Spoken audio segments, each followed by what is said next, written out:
3000 share. Shrikant Chauhan साहब जुड़े हुए हैं।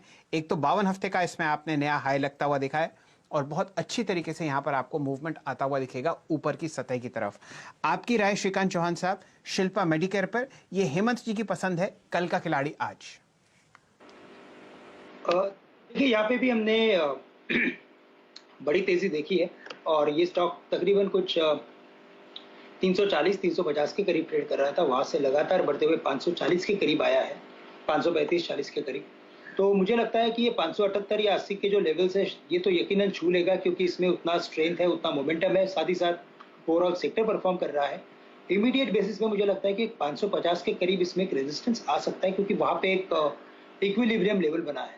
तो 550 और 580 ये दो टारगेट्स के लिए इसे बाय करके चल सकते हैं।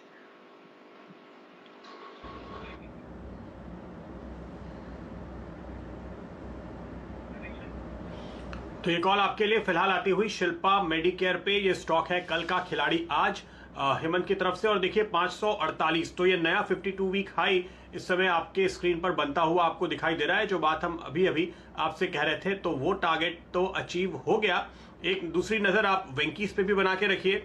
ये नीरज का कल का खिलाड़ी आज, और यहां पर भी आपने एक अच्छी खरीदारी आते हुए देखी। ध्यान रखिए, जैसे मैं आपको कह रहा था कि हमने जो देखा है कि एक साइकोलॉजिकल इंपैक्ट मार्केट में काफी देखने को मिला इन नॉन वेज प्रोडक्ट्स वाली कंपनीज के ऊपर। लेकिन अगर आप एक्चुअली आंकड़ों पे नजर डालेंगे, जैसे कल हम आपको बता रहे थे कि श्रिम्प कंपनीज के लिए जो आंकड़े आ रहे हैं वहां पर तो एक्सपोर्ट बढ़ गया है अप्रैल में, तो आपको ये दिखाई देगा कि रिकवरी भी बहुत शार्प होती हुई दिखाई देगी। लोगों का डर काफी कम हो गया है, लोग खुलकर बाहर आने की कोशिश कर रहे हैं। लेकिन प्रिवेंटिव मेजर्स के तौर पे अब आपको अपने खाने पीने पे, डाइट पे काफी नजर रखनी है। और आप किसी भी मेडिकल स्टोर में जाइए, वहां आपको लोग विटामिन खरीदते हुए इन दिनों दिखाई देंगे।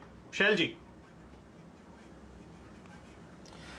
प्रदीप जी, एक बात मैं वेंकीस के बारे में ये कहना चाह रहा था, अनलॉक 1.0 में आपको कई लाख रेस्टोरेंट्स खुलते हुए दिखेंगे पूरे देश भर में, और वहां से इनके प्रोडक्ट की डिमांड बहुत अच्छी तरीके से आपको बढ़ती हुई दिखेगी मई, जून और आगे आने वाले महीनों में। पोल्ट्री प्राइसेस की अगर आप बात करें तो लगभग अब वो 120 रुपए पर किलो हो चुके हैं, जो कि 72 रुपए किलो थे जनवरी में। साथ ही साथ 5 या 10 रुपए पर केजी आपको इसमें और प्राइस बढ़ने की आशंका है। तो इसी वजह से शायद नीरज जी ने अपना जो पसंदीदा स्टॉक चुना वो था वेंकीस, और खुद भी इस चीज़ का वो सेवन करते हैं। तो जाहिर तौर पर आप यूं समझिए कि ये उनका पसंदीदा स्टॉक है और पसंदीदा व्यंजन भी है, जो कि आपका और मेरा नहीं है। फिलहाल आपके सामने 1235 का प्राइस वेंकीस पर 2.1% आपको बढ़ता हुआ। बाजार बंद होने में सिर्फ 6 मिनट बाकी हैं। फिलहाल निफ्टी पर नजर डाल लेते हैं। 130 अंक का आप काटाते हुए देख रहे हैं 10,037 के आसपास। तो 2-3 ऐसे लेवल्स हैं जो फिलहाल आपको टूटते हुए दिखे हैं, और यहां पर आज बेयर्स ने अपनी पकड़ जो है मजबूत की है निफ्टी पर। बैंक निफ्टी पर आप 500 पॉइंट का कटाते हुए देख रहे हैं 20,681 पर। दिन का उच्चतम लेवल यहां पर था लगभग 21,560। तो आप ये मान के चलिए कि करीब 1000 पॉइंट का कट आप देख रहे हैं बैंक निफ्टी पर, और सेंसेक्स पर लगभग 445 पॉइंट नीचे ये ट्रेड करता हुआ आपको दिख रहा है 33,923 के आसपास। प्रदीप जी। बिल्कुल, तो आखिरी मिनटों में हम पहुंच चुके हैं और क्लोजिंग अच्छी नहीं है। देखिए, हमने आपको कहा था 10,100 के नीचे क्लोज नहीं होना चाहिए, हम तो काफी नीचे जाकर क्लोज हो रहे हैं। तो जाते जाते कोई बीटीएसटी या एसटीबीटी कॉल श्रीकांत जी आप देना चाहेंगे?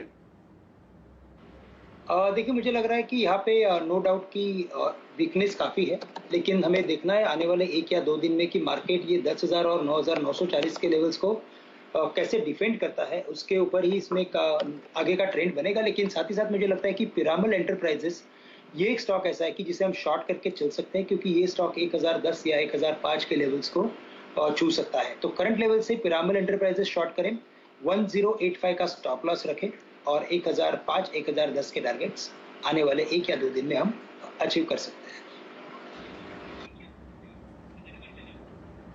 ओके, तो ये कॉल आपके लिए फिलहाल आती हुई पिरामल एंटरप्राइजेस। राहुल जी, आपको मेरी आवाज आ रही हो जाते जाते कोई कॉल जो आप जोड़ना चाहेंगे?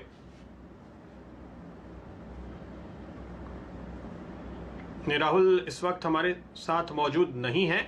ओके, तो चलिए मैं आपको बताऊं, इस वक्त जो स्क्रीन दिखा रही है काफी सारे स्टॉक्स जिनमें आखिरी मिनटों में आपने दबाव आते हुए देखा। SBI life, ICICI bank, Titan, Kotak Mahindra bank, Wipro, JSW steel, across sectors ये वो स्टॉक्स है जिन पे प्रेशर बढ़ा है।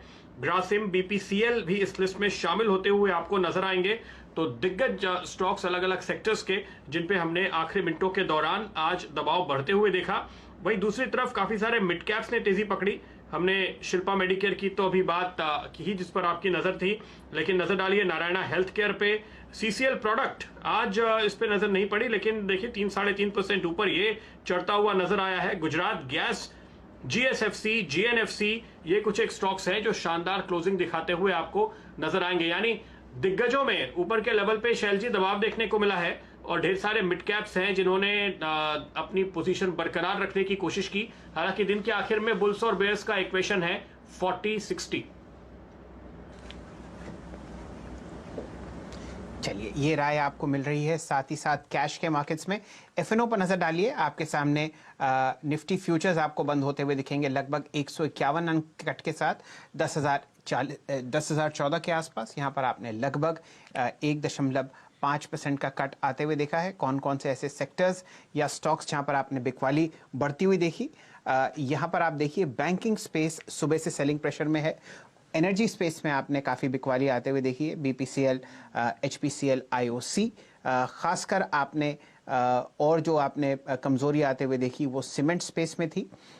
ऑटोमोबाइल स्पेस आपको लगभग 1.2% नीचे बंद होती दिख रही है। एफएनओ में हम लोग यहाँ पर 19 सेक्टर्स ट्रैक करते हैं और 19 में से 17 आपको लाल निशान में बंद होते हुए दिखेंगे। फार्मा और थोड़ा बहुत रियल्टी, इन दो के अलावा आप हर तरफ लाल रंग आते हुए देख रहे हैं। एडवांस डिक्लाइन रेशियोज की तरफ ध्यान दीजिए। यहाँ पर आपने क्योंकि लाल निशान में बिकवाली होते हुए देखी है, तो फिलहाल बेयर्स का वर्चस्व आपको बढ़ता हुआ दिखेगा। 109 फ्यूचर्स आपको लाल निशान में बंद होते हुए दिख रहे हैं। मात्र